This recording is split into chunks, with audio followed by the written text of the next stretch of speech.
독초 여행을 떠납니다. 첫 번째 여행지는 녹차의 고장 오지입니다.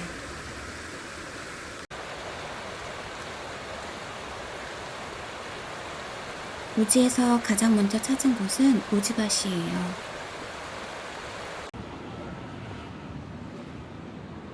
오지밭이에 목조난간과 늘어진 버드나무가 우러져 운치가 있었어요.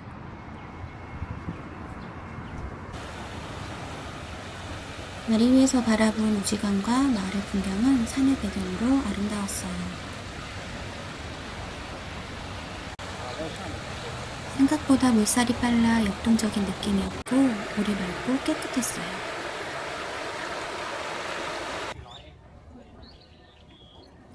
묘도인을 가려고 했지만 매표소부터 사람들이 너무 많아 입장하지 않고 묘도인 주변을 둘러보며 초록빛 풍경을 감상했어요. 조금 더 걸어가니 왼편으로는 우지강이, 오른편으로는 건물들이 이어져 있었어요.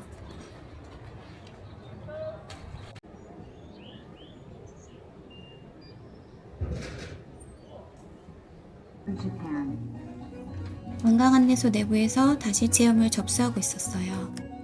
온라인 예약이 가능하지만 빈자리가 있으면 현장 접수도 가능했는데 다행히 자리가 남아 체험을 신청했어요. 입장 시간이 되어 안내에 따라 다실로 이동했고 일본어와 영어로 진행됐어요. 전통 방식 그대로 차를 준비하였고 차를 마시는 예절과 순서를 배웠어요. 녹차와 다가는 허락을 받고 촬영했고 체험 후에는 기념사진도 남겼어요. 나도 체험을 마친 뒤 더 안쪽으로 걸어가니 붉은 난간의 다리와 건너편에 붉은 도리가 보여 다리를 건너가 보았어요. 다리 끝에 다다르자 도리 뒤의 길을 따라 우지신사로 향했어요.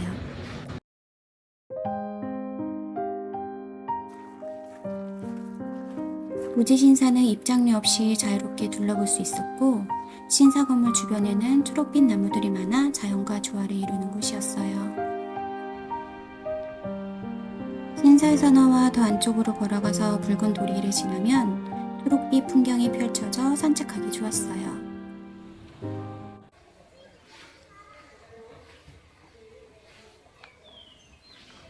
우지 신사에서 조금 더 걸어가면 겐지 모노가타리 뮤지엄이 나와요. 우지를 배경으로 한 겐지 이야기와 헤이안 시대 문화를 볼 수 있는 박물관이에요.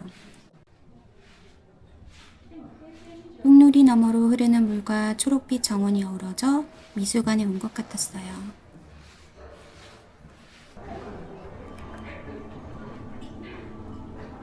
전시관 내부로 들어가자 조명을 받은 벚꽃나무와 흘림체 글씨가 인상적이었어요.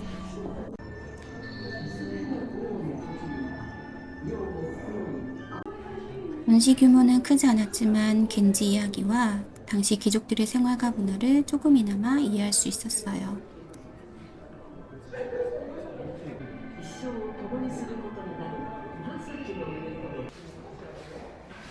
전시장 복도를 따라가면 도서관과 카페도 마련되어 있었어요.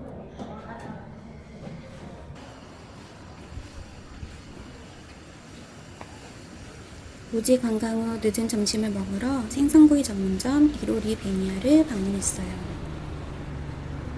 생선구이 외에도 오차즈케 정찬, 연어 덮밥, 닭고기 요리 등 다양한 메뉴가 있었어요. 매장 안으로 들어가니 이로리에서 생선을 굽는 모습을 볼 수 있었어요. 고등어와 이면수 중 고민하다가 숯불 방건조 고등어 정식을 주문했어요. 노릇하게 구운 고등어는 살이 두툼하고 쫄깃했으며 간도 적당했어요. 마지막에는 육수를 부어 오차즈케로 마무리했는데 담백하고 맛있었어요. 이로리에서 생선을 굽는 모습과 음식의 맛까지 눈과 입이 모두 즐거운 곳이었어요.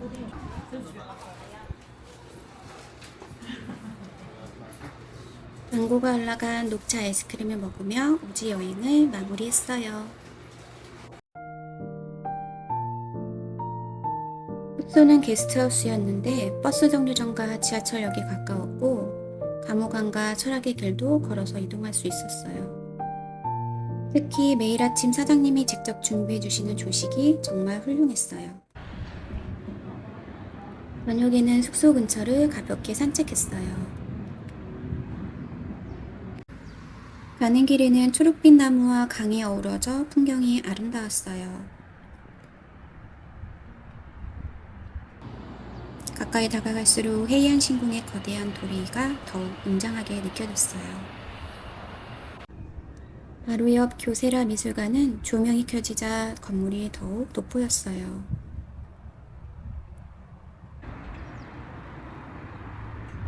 숙소 근처를 천천히 걸으며 하루를 마무리했어요. 다음 날은 철학의 길을 따라 주변 사찰을 둘러보는 일정이에요. 숙소에서 버스로 금방 갈 수 있었지만 철학의 길을 처음부터 걸어보고 싶어 교토의 아침거리를 산책하듯 걸었어요.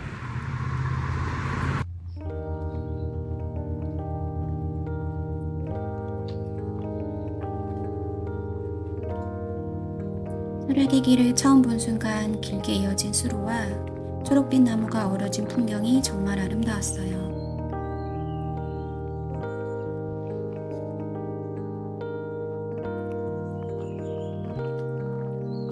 맑은 수로에는 잉어와 작은 물고기들이 헤엄치고 있었어요. 철학의 길을 충분히 둘러본 뒤 다음 목적지인 지쇼지로 향했어요.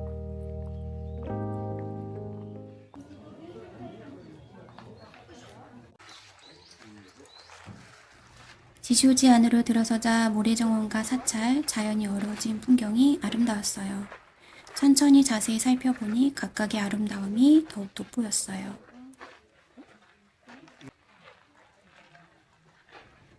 목조 건물도 주변 자연과 잘 어우러져 절제된 아름다움이 느껴졌어요.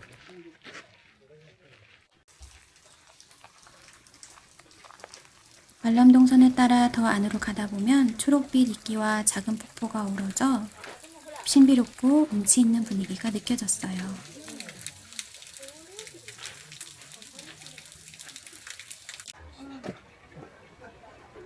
계단을 따라 올라가면 지쇼지와 주변 마을이 한눈에 내려다 보였어요.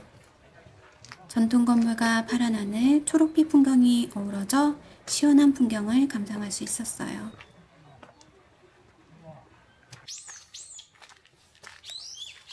지쇼지 곳곳에는 초록빛 식물이 가득해 걷는 내내 자연 속을 거니는 기분이었어요.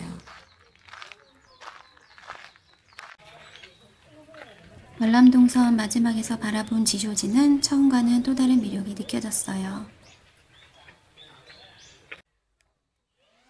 지쇼지를 둘러본 뒤 도보 6분 거리에 있는 호네닌으로 향했어요.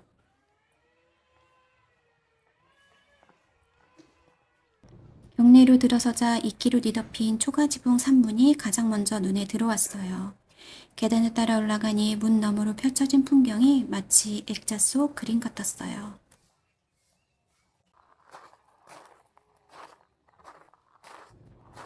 산문 너머 길을 따라 걷다 보니 초록빛 나뭇잎이 햇살을 받아 반짝이는 모습에 걷는 것만으로도 마음이 편안해지는 곳이었어요.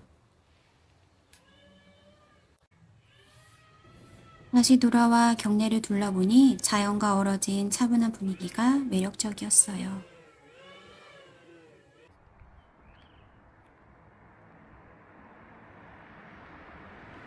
호네니는 둘러본 뒤 가까운 보타니 커피 교토를 방문했어요. 철학의 길과도 가까워 함께 들리기 좋았어요. 계단을 내려오면 초록 식물로 둘러싸인 야외 좌석이 있고 실내는 레트로 감성과 유럽풍 소품이 어우러진 분위기예요. 오전 9시부터 11시까지 이용할 수 있는 모닝 세트를 주문했어요.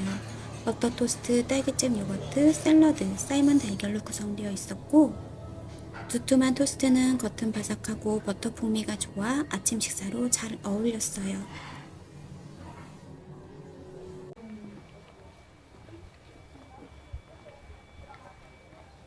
가을 단풍 명소로 유명하지만 봄철의 초록빛 단풍도 무척 아름다운 곳이었어요.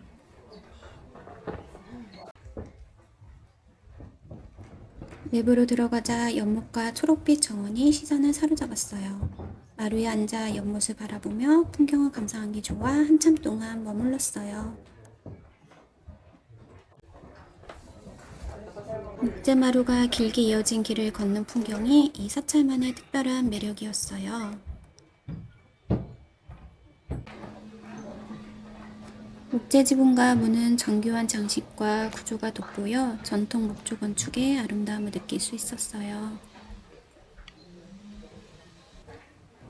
마루길을 걷다 보면 위로 올라가는 계단이 나오는데 이곳에서 경내 풍경을 감상할 수 있었어요. 내부를 둘러본 뒤 나오는 길에는 붉은 단풍잎도 보여 아름다웠어요. 넓은 연못과 단풍잎, 석조다리가 우러져 일본 정원의 아름다움이 느껴졌어요.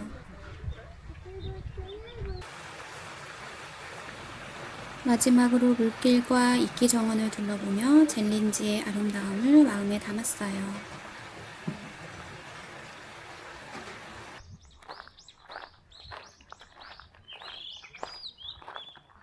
젤린지에서 도보 5분 거리에 있는 난젠지 수로각으로 향했어요.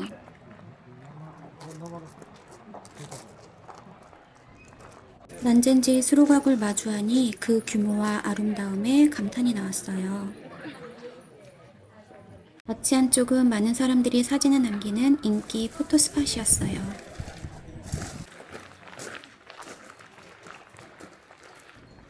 붉은 벽돌로 만든 아치형 수로교는 시간이 흐르며 자연스럽게 변한 색감 덕분에 운치 있는 분위기를 느낄 수 있었어요. 주변 풍경과 조화를 이루며 오래된 건축물만의 매력을 보여주는 곳이었어요.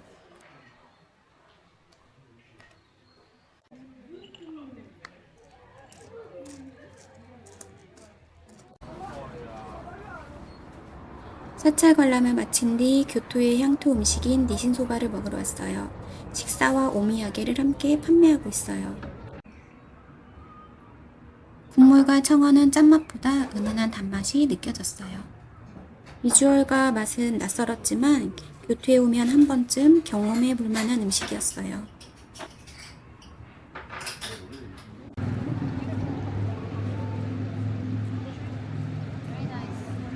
날이 너무 더워 숙소에서 잠시 쉬었다가 해질 무렵 감금으로 다시 나왔어요. 산조대교 위에서 바라본 감호강 위로 하늘이 서서히 분홍빛으로 물들기 시작했어요.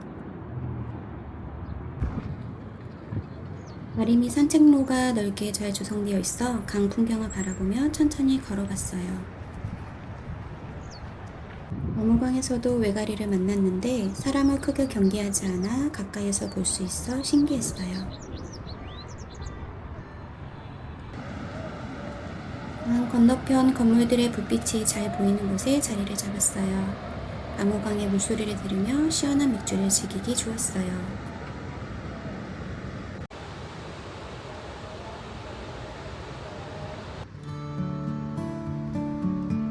건물과 다리의 조명이 하나둘 켜지고 물 위에 비친 불빛이 어우러져 아름다운 야경을 만들었어요.